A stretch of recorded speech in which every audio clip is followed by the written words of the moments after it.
All right, hey there, guys. Adrian Costa here, aka Jetterbro95, coming at you guys with a gameplay video today. So we matched up with somebody in their Super Bowl, and it was a very interesting game. Not gonna lie to you guys, it was a very interesting game. I won't spoil it too much, but there's a couple of things I do want to highlight for the game. First off, we did pick up the new Creed Humphrey for the center today. Definitely, obviously, not a Seahawk by any means necessary, but I picked this card up because of the fact that he gets 0 AP identifier. In my opinion, this is a must-have on every single team. I normally don't say cards or players are must-haves. This is one of the few exceptions because you can basically see your opponent's user for free. And I think this should already be a thing in the game. I don't think you should have to pay AP for it, but now I don't have to with having Creed Humphrey on the field. Now, his stats, I mean, he's an offensive lineman. He has similar stats to Will Shields. I think the only real difference is he has one less pass block finesse and pass block power. But Creed Humphrey is still probably the best lineman in the game now just because of that 0 AP identifier. He also does get things like, say, for example, fool me once for free, post up for free for 1 AP, and then he also gets secure protector for 1 AP, which identifier and secure protector for 1 AP, having the two best lineman abilities on this one card at the same time it's nice. It is nice. I'll probably experiment with that secure protector another time. I just wanted to get the 1 AP identifier overall. And then lastly, guys, going on to the defensive side of the ball, the card I want to showcase to you guys is the new Richard Sherman LTD. This came out over the weekend. Unfortunately, I was away all weekend with the in-laws, so I didn't get to use this Richard Sherman. Plus, I don't stream on the weekends either, so I normally do. You get what I mean. But this Richard Sherman, in my opinion, is the best cornerback in the game right now. Obviously, his price is going to be a little bit higher now since he is no longer in packs. But here are the stats for the Richard Sherman: 96 speed, 95 excel, 94 play rec. He did play very solid today overall. Like, he wasn't like, he didn't take over the games as much. I did play a couple of games today. Just because it was a bit of a shorter stream and I didn't really want to play like multiple games because I do have other things to do. But Sherman, I think he's the best corner in the game, straight up, with his size. 96 speed is really, really good, obviously, but I have a 50 out of 50 Hawks team. So if you got like a Bucks, Niners, or Seahawks team, this card is insanely great. Otherwise, if he has 94 speed, you know what? That's still pretty okay in that sense. He's still pretty okay from that sense. And then abilities wise, guys, again, he gets the two best abilities for his position for 1 AP, being Pick Artist and Deep Out KO. Both, again, I think are must-have abilities. I've talked about this in my best defensive abilities video. Both of these are must-have abilities on your squad. So, but with that being said, guys, enjoy the gameplay. All right, one last thing before I do actually get into the gameplay, guys, because I forgot to showcase this. We got the new Shelby Harris for the Seahawks stocking stuffer today. Now, Shelby Harris, 86 speed, 90 acceleration. He's okay. I think not bad for a budget lineman. Like, if you don't have somebody like, say, like, you don't have, like, a Frank Clark, or you don't have a Dwight Freeney, but those are very, very cheap. But if you do pick this up for your BND, well, I wouldn't say your BND stocking stuffer, but if you do go pick this up, I don't think he's bad. I don't think he's bad for a run stopper. He does get inside. He does get block a 93 block shed, which is pretty solid overall. He has some solid finesse moves, so you could play him on the edge if you really want to. I wouldn't recommend it. I'd rather play my run stoppers in the middle of the defense. However, the issue with this card is these abilities. His secondary abilities, he gets goal line stuff and no outsiders for 1 AP. Literally the exact opposite of the abilities that he absolutely does need, which is inside stuff. Having 1 AP inside stuff would have been absolutely incredible for this card overall. But sadly, EA decided to not give him inside stuff instead giving him the other two run stopping abilities. Overall, which I personally think this should not even, like, this should probably be 0 if EA really wanted us to, us Seahawks, Broncos, and Raiders players to really actually use this card. I think, maybe give them free goal line stuff, and I would have been like, yeah, okay, maybe I'll have them for, like, goal line purposes, but that's it. But Shelby Harris was a bit of a disappointment. He didn't play for me at all. I chose not to play him because of the lack of good abilities, but now enjoy the gameplay.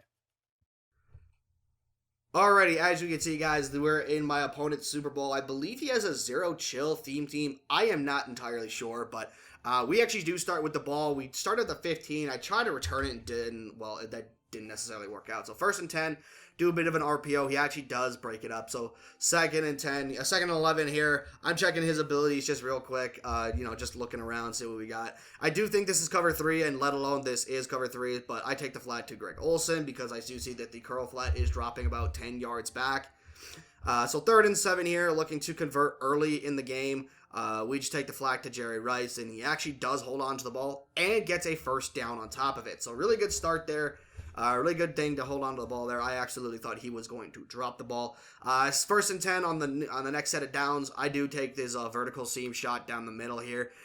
This guy was basically, if it wasn't cover 3, it was like maybe 2 plays of cover 6, which honestly, this is all like whatever. Like, this is basically me versus, cover 3, which is hilarious. That time I didn't take Marshawn when I absolutely should have. So 2nd and 10 here. Obviously, again, audibling around, going to another flood concept on the right side. Obviously, I'm looking for plays that have like stock corners from like the tight end or the slot, and then going from there. And as you can see, we take the flat, take the Jerry Rice on the speed out. I still don't know how flats just don't get to the sideline, but I'm not going to complain. 1st and 10, we do get the curl route over the middle of the field and hit Jerry Rice. So we're starting off 6 for 7 for 70 yards. We're going to try and get Marshawn going one more time. We do get a couple of yards with him, so 2nd and 8, I'm just checking around, like motioning over, because I do think this is cover 6 again. I actually see the linebacker motion, so feeling that it is one-on-one, we do the old huck it, chuck it, fuck it to DK Metcalf, and we do come down with the ball, starting off with a 7-0 lead in my opponent's Super Bowl. So we do give up a nice run there to Earl Campbell, and he does actually no huddle. I don't like no huddles. I think they're annoying because, quite honestly, it's just like I just hate playing no huddlers personally. I just hate playing them. As you see right here, Quandre Diggs comes over from his deep half with his deep out KO and knocks it out. In my opinion, guys, as I said before, deep out KO is an absolute necessity. Like, you should absolutely have that on your players. Especially if you are new coming to the game for Christmas and you're not sure what abilities to invest in. Absolutely look to invest in deep out KOs because those things can save you big plays and can ultimately save you, giving up like 1st downs or something like that. So, as you see here, he goes right back to the run again. He does get a good one here. He gets about 10 yards, and that takes us to the 2nd quarter.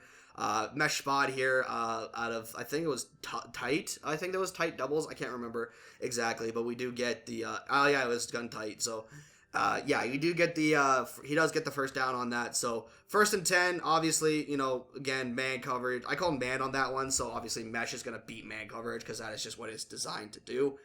So 2nd and 2 here from the 5-yard line. Yes. So go to a bit of an inside run here with my opponent. He does actually get the 1st down because John Randall pushes him forward. So he does get a 1st and goal from the 2. So obviously trying to keep him out of the end zone. Definitely do get a nice play here by Cam Chancellor and I think John Randall and whatnot.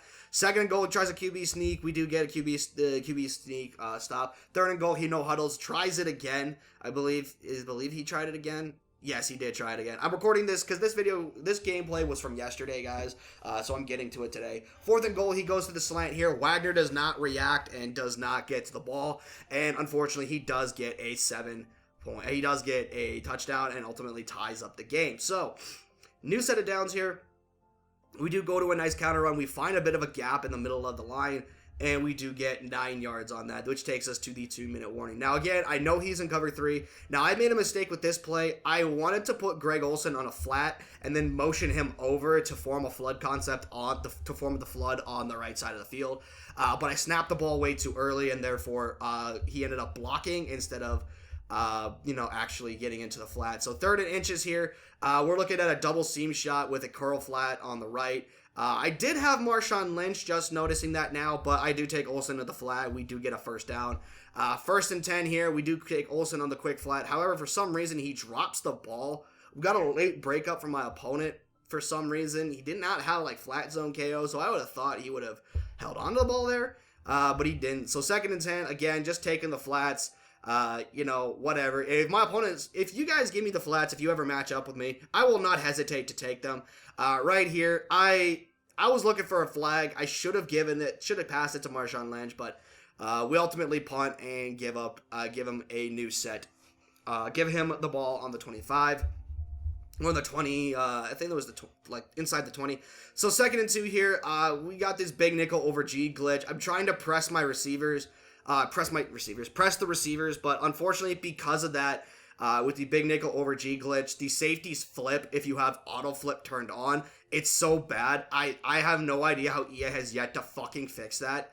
I hope they do address that, because I'm actually considering changing playbooks for that sole reason. As you see, we get corner route to DK down the sideline. So 1st and 10 out of a bunch set. We got a bunch verticals here. We actually do get this throw to Jerry Rice over the top of his user, which he had Bo Jackson at user. We call it timeout, obviously. So 1st and 10 from the 26. Obviously, we got a flood concept to the left and a dagger concept on the right.